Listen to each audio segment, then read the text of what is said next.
खैबर पख्तूनख्वा के हेल्थ के, एजुकेशन के, इंफ्रास्ट्रक्चर के बजट पर डाका मारा, एक गरीब से उसकी दवाई छीनी, गरीब से रोटी छीनी, एक गरीब से उसका तालीम का हक छीना, और अपनी पार्टी की तशहीर के लिए इन 1100 लोगों को सरकारी ख़जाने से मुआवजा देकर इदारों के ख़िलाफ़ ट्वीटें करवाई गई, सोशल मीडिया कैंपेन्स चलाई गई।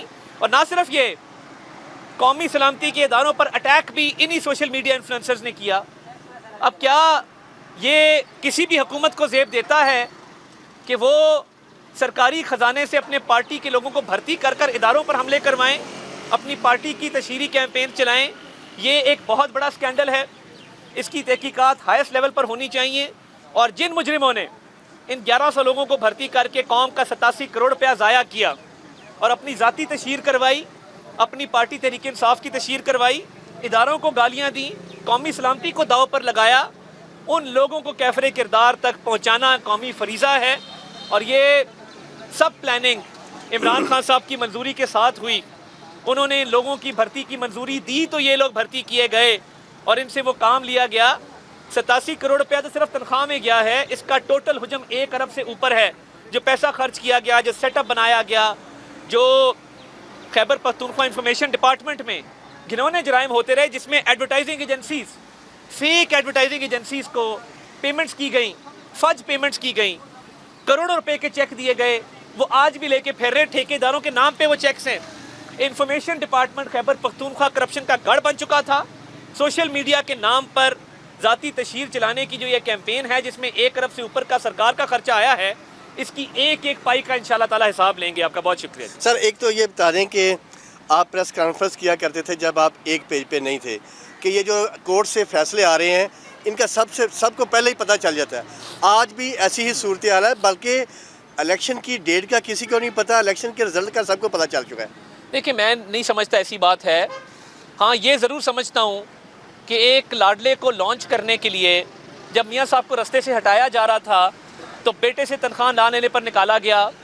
उसके बाद सुप्रीम कोर्ट के सुपरवाइजरी जजेस का पैनल तारीख में पहली बार बना जिसने सुपरवाइज़ किया उस ट्रायल को जो रोज़ाना की बुनियादों पर चला था। रोज़ाना की बुनियादों पर नैब का कोई ट्रायल पाकिस्तान की तारीख में नहीं चला। उसके बाद अरशद मलिक की वीडियो आती है, शौकत अजीज सिद्दीकी की स्टेटमेंट आती है। एक एक लम्हा मियाँ नवाज शरीफ के केस का, उससे सियासी इंतकाम की बू आती है।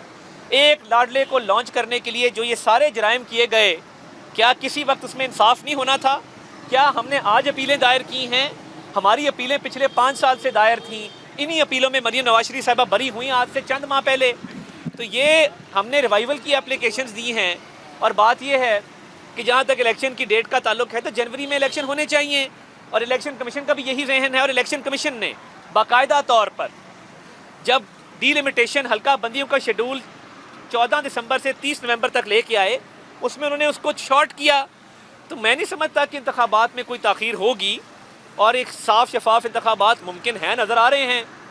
मगर ये तासुर कि कोई फेवर है, तो फिर जो मजालिम किए गए थे, जो शख्स अपनी बीवी को बिसरे मर पे छोड़ के आ गया और ना करदा गुनाहों की सज़ा में जेल चला गया, उसका कसूर क्या था आज तक नहीं बताया गया। अच्छा तारिक साहब, इस तरह है कि आप हमें प्रेस कॉन्फ्रेंस में दिखाते रहे स्क्रीन पे कि फराह खान की इतनी ट्रांजैक्शन हुई, इतने अरब चले गए, इतने अरब आ गए, और आपने हमें यह भी बताया कि हम उसके खिलाफ बाकायदा तौर पे एक्शन लेंगे। तो जिस तरह वो एक्शन लिया हुकूमत में होने के बावजूद, आप इसी तरह एक्शन लेंगे इन बातों पे? देखें, वो जो एक्शन लिया था, आप गालिबन आपको इल्म नहीं है कि उनके रेड वारंट जारी हो चुके थे। उनके खिलाफ ना सिर्फ नैब में FIA में तहकीकात का आगाज़ हो चुका, और उस केस में जो मेरी आखिरी इतलात हैं खासी पेशरफ्त हो चुकी थी। ये जो आज मामला उठाया गया है, मेरी चेयरमैन नैब से भी सदा है, मेरी FIA से भी सदा है कि ये बहुत संगीन मामला है 87 करोड़ रुपए का, और जिसके अंदर इन 1100 लोगों को सियासी बुनियादों पर भर्ती किया गया, कौम का पैसा ज़ाया किया है। तो इनकी भरपूर तहकीकात होनी चाहिए।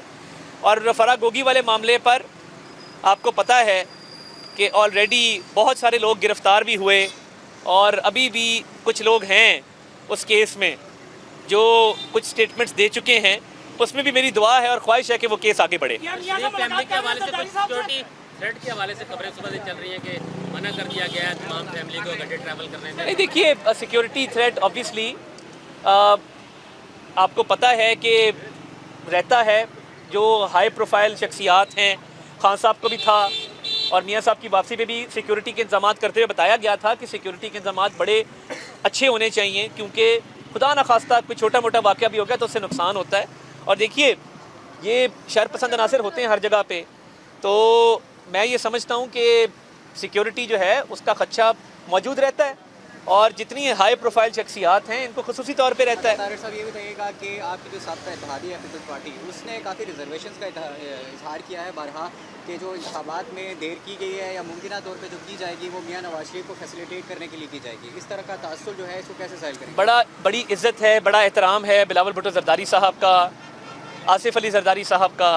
उनके लोग आजकल हमारे पर तीर बरसा रहे हैं, उनका अब निशान तीर है तो उन्होंने बरसाने तो हैं ही, मगर मैं ना उनका जवाब देना चाहता हूँ और ना उनकी कोई इज़्ज़त में कमी करना चाहता हूँ। हमारे लिए वो काबिल एहतराम है, मगर ये जो तासर दिया जा रहा है, मेरे कुछ सवालात हैं।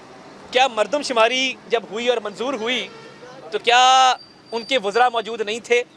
मरदमशुमारी के बाद जब मरदमशुमारी का फ़ाइनल डॉक्यूमेंट साइन हुआ, क्या मुराद अली शाह साहब ने उसको साइन नहीं किया था? क्या काबीना जब ये सारे फैसले कर रही थी तो उनके काबीना में लोग मौजूद नहीं थे? मौजूद थे। उनकी स्टेटमेंट्स हर आंखों पर, उनको हक है स्टेटमेंट्स देने का, मगर ये तमाम फैसले मरदमशुमारी के हों या वो आगे डिलिमिटेशन के हों, हल्का बंदियों के, इनमें वो बराबर के शरीक रहे हैं।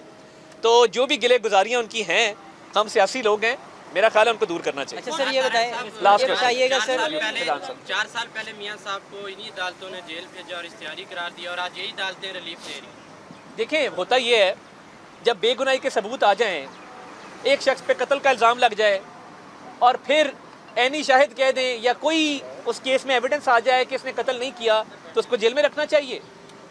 आपने अरशद मलिक की वीडियो का मामला देखा, शौकत अली सिद्दीकी साहब की स्टेटमेंट देखी, आपने जुल्म करने वालों की स्टेटमेंट्स देखी कि ये ज़्यादती हुई थी, तो मैं नहीं समझता कि इसमें कोई नाइंसाफ़ी वाला अंसर है। बिल्कुल कानून और इंसाफ के मुताबिक हो रहा है। जी फैजान सर ये बताइएगा कि कौमी मफाहमत की बात की जा रही है। दुरानी साहब जो हैं साबिक वफाकी वज़ीर थे, वो भी बड़ी कोशिश कर रहे हैं। सदर से मुलाकात हुई, PTI के वफ़द से मुलाकात हुई, कल फजल रहमान साहब से मुलाकात हुई और ज़राए ये बता रहे हैं कि फजल रहमान साहब ने भी इस बात पर एग्री किया है कि PTI से जो है वो बात करनी चाहिए और सब मिलकर दोबारा बैठें और मुल्क को आगे लेके जाने। तो क्या मुस्लिम लीग नून PTI से बात करने के लिए तैयार है या? देखिए, मेरी ज़ाती राय अगर पार्टी मेरे से पूछेगी तो मेरी ज़ाती राय में उस शख्स ने जिसने साइफर लहरा कर कौम को झूठ के पीछे लगाया और कहा हमने इसे प्ले करना है, खेलना है, कौमी सलामती के इदारों पर 9 मई के हमले किए, उस पर बड़े संगीन केसेस हैं।